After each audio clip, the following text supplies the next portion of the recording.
तो दूसरी जानिब शहरियों ने यौम मई की अचानक तातील पर हैरानगी का इजहार करते हुए कहा है कि हुकूमत पहले से ऐलान करती तो ज़्यादा अच्छा होता।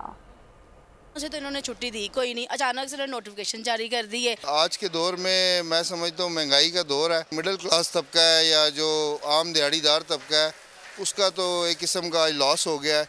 बिल्कुल बेकार है छुट्टी देना। इस वक्त जो हालात चल रहे हैं मुल्क के, हाँ जी, इनको सोचना चाहिए, समझना चाहिए। आखिरी तारीखें चल रही हैं, काम टकेगा नहीं है। ये क्या 1 साल की भी छुट्टी देते हैं हमें कोई फ़र्क नहीं पड़ता।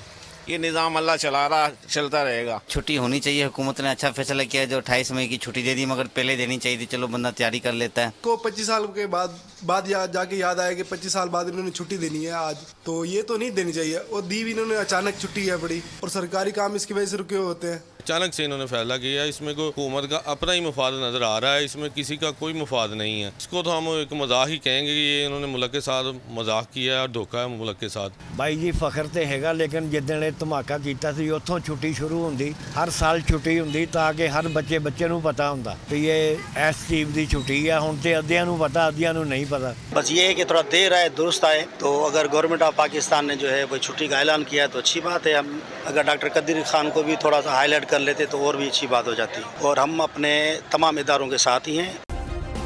सब्सक्राइब करें और बेल दबाएं ताकि कोई खबर रह न जाए।